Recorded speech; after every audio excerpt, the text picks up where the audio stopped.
Hey everybody, I'm Tim, and today we got cigars that are fresh out of the rolling room.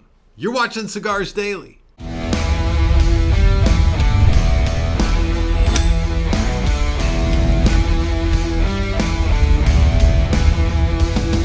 I gotta be totally honest with you, I've never done a video that I can remember where I had a more difficult time deciding what to light up for the video. Truth be told, I got a bunch of cigars I'm gonna talk to you guys about right now. I'm gonna share with you the newest stuff that has come out, cutting edge blends that you, in this video, I guarantee you haven't had all these cigars. And as you smoke through them, you will find something new and amazing because they are from the top tier cigar makers, the ones that all of our mouths are watering about. I did finally pick one out, and I'll give you the whole hullabaloo on that when we get to it. But I want to ask you up front, what is the most recent release that you've had that you're like, oh yeah, I gotta put some of these in my humidor? Who was the cigar maker? What was the cigar that came out? And what about it did you absolutely love? Drop a comment down below, and I can't wait to see what cigars you guys are sinking your teeth into, just can't get enough of. Now today I'm gonna talk about a few different cigar makers, and some of these guys have come out with more than one cigar. And so there's 10 total different new cigars here from a handful of cigar makers. And these guys are the guys who I really have got a tremendous amount of respect for in this industry. Some of them newer, more up and cominger, and other ones more well established that have been around for a while. But at the end of the video, I'll be curious to know which of these blends you are the most interested in. So let's dive in and start with the first one. I'm going to ease my way into this one with a cigar that's more new to me and sort of new to the industry. It came out just about a year ago, but likely you haven't heard of it because distribution for this brand is still relatively small. It does have an insane cult following though, and that is Artisano Del Tobacco with El Pulpo.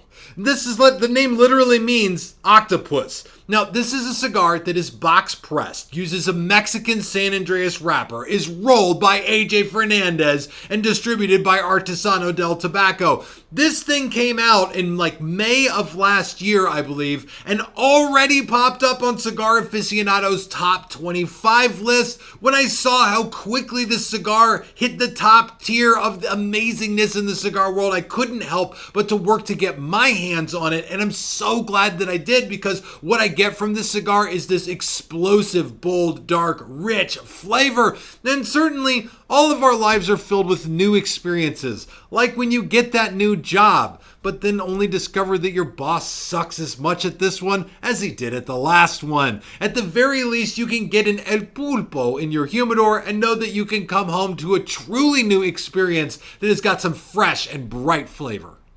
This next cigar arguably shouldn't be new. This is the Blackbird Superb, which comes with a Habano wrapper. And if you have followed Blackbird cigars at all, you know that Jonas Santana has done a pretty amazing job of creating a massive variety of wrapper leaves in his lineup. He's got Connecticut and San Andreas with the Crow. He's got a really nice Criollo. He's got a Corojo. He's got a Colorado colored wrapper. He's got the Sumatra. I mean, he's got like pretty much everything. And now this, the Superb, which is just a Habano. While everybody else is blending and like their first cigar, they're like, man, we'll put out a Habano. Everybody else has got one. Jonas is like, I'll get around to it eventually. In fact, he says this about blending this cigar. He says, we started blending with that wrapper and then the challenge began. Like the wrapper everybody else finds the easiest to blend, he finds a hard time with. He said, we did too many blends and mixed too many tobaccos in the filler that honestly, it was exhausting. By day one, we had several tests and burned out palate at 3 a.m. In the morning, we decided to try one last blend. Suddenly, the room went silent, and we all realized this is the blend and felt like we just arrived in paradise. Well, that is a hell of a way to describe coming up with a new cigar. Dear God, it sounds like you like found Jesus, but truthfully, I will tell you, the Superb is a damn good cigar, and what Jonas does, he does a little bit differently than everybody else, and so his cigars all predominantly Dominican, but a huge variety of flavors, and I think that this is a great add-on to the line because it does offer something that not only can you not find in another Blackbird, but that you won't find in just about any other cigar. I'll mention the note cinnamon. There's a really nice cinnamon to this cigar. That by itself is not really that standalone of an issue. This cigar has got some very nice flavor profile with a little bit of punch, a little bit of grit to that flavor. It's something that's kept me coming back to try this cigar again and again. And let's face it, these years, you're celebrating new things all the time. If you've just celebrated your 40th birthday, the only new thing you get is aches and pains. And at the very least, the Blackbird Superb will give you a brand new flavor to sink your teeth into and enjoy while you nurse that recently thrown out back. Now, certainly you would expect smaller brands like Blackbird to be the ones who are innovating and coming out with new stuff. They're fresh, they're young, they're hip. And small boats turn fast in the water, and that's what I like about small brands. But big, time-tested brands can have a harder time doing that. That's why I got major props for like heritage brands like CAO coming out with the new Fossa line.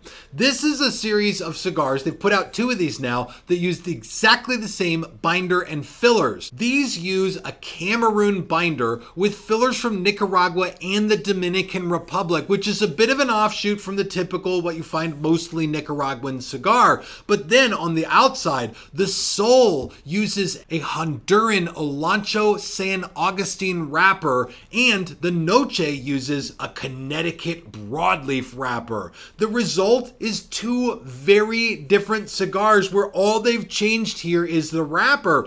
I've smoked through both of these, fully expecting my bold, loving palate to like the Noche more, but it was actually the sole that caught me off guard with this really nice, very bright, but still present and strong flavor.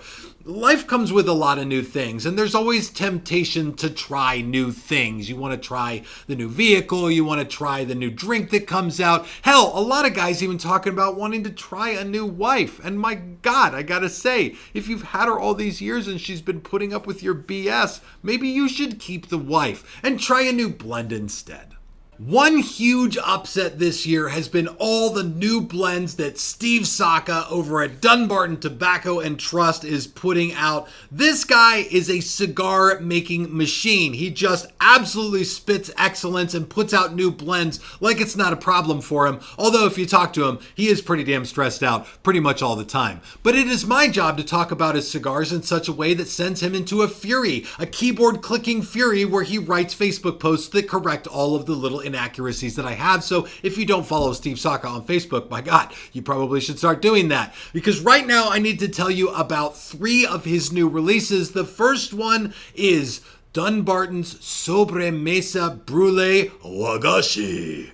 This is a blend that he did in conjunction with Cigar Dojo, and I gotta say, Cigar Dojo, completely jealous of these guys because they also do incredible collaborative cigars, and this is the perfect example of that.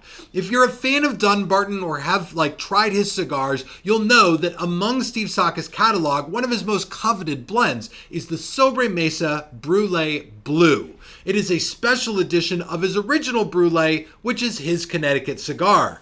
This is the Brûlée Blue blend that's been tweaked just a little bit and box pressed into this amazing Connecticut with some real nice medium-bodied strength. Now, I know some people don't really like the box pressed Vitola, but I gotta tell you, this one wins on flavor. I mean, a lot of Steve Saka cigars do. It would be silly for me to say that it doesn't, but this thing has got some flavor that will cause you to rethink other Connecticut's that you've had. Now, maybe you don't even like Connecticut's. You want something a little bolder with a little more pep in its step. And you don't want to spend a bunch of money doing it. Well, he's come out now with the Umbagog Bronzeback. The Umbagog named after Lake Umbagog, which is a place I understand Steve likes to do a lot of fishing, and Bronzeback, which is somehow a fish reference. But this cigar by itself is a pretty interesting take on blending with Connecticut broadleaf. As Steve has described with this cigar, he wanted to blend something different in the broadleaf world. So while a good high quality broadleaf wrapper will typically give you some nice sweetness and can be blended to have all different kinds of flavors.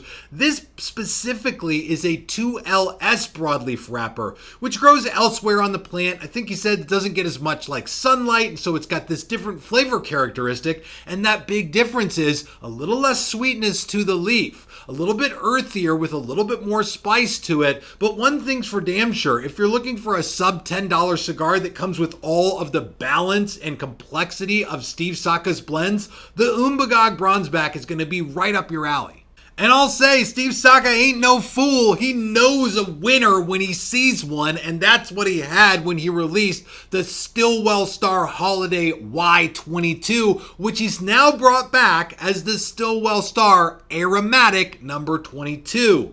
In 2022, he released this cigar around Christmas. And the special thing about Stillwell Star, if you haven't already heard, is that these use a blend of dark air-cured tobacco, which is what's in pretty much all cigars, and pipe tobaccos. This one uses an Ecuador Habano wrapper over Mexican San Andreas binder, and those pipe tobaccos on the inside are a Cavendish Burley and Virginia pipe tobaccos. So a very interesting blend that all I can tell you about it is this. It tastes like Christmas. It tastes exactly like Christmas. If Christmas had a flavor and everyone wanted to box it up and put it into everything like pumpkin spice or something like that, they would have to go to Steve Saka and try the Stillwell Star Aromatic number 22, because this thing spits with not like a super sweet flavor, but an amazingly festive flavor that is so good. That is all three new Dunbarton cigars, and I'll say this. As life has a lot of new experiences, you might want to have some of these new cigars on hand, because when you have the new experience of your daughter coming home and telling you that she's pregnant, well, you'll need to light up a brand new cigar because you've got some work to do. You got to write down name and social security number, coffin size, so that the new baby daddy can come meet you for the first time. These last two cigars are new, brand new, and so new that I don't even think they've been out 10 days.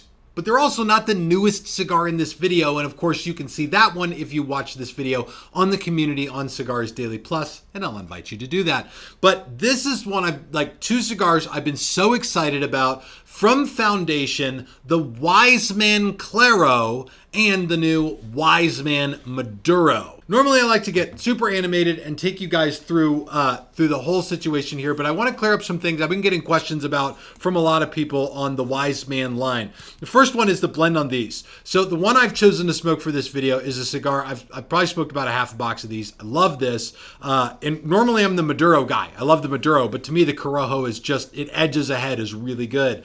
This uses a Corojo wrapper over binders from Esteli and Jalapa Valley in Nicaragua. Fillers are from Esteli, Jalapa, and the Condega growing region of Nicaragua. It's the same case with the Maduro, which also uses a Mexican San Andreas wrapper. So similarly sort of to Fasa and the Sola Noche, these two blends have just about the same binder and filler in them, save a different wrapper leaf. One of the big benefits of these is that they use leaf from the Garcia family farms of My Father's Cigars, which already starts out at a huge win. And I love Nick Melillo for this, because these are not like $17 and $18 a cigar like so many new cigars from so many cigar makers that have come out recently. These are much closer to that $10 price point, which in my mind makes them the kind of thing that I would have, even before my time in cigars, been looking to put in my humidor. And by God, I've already brought some of these home to my home humidor.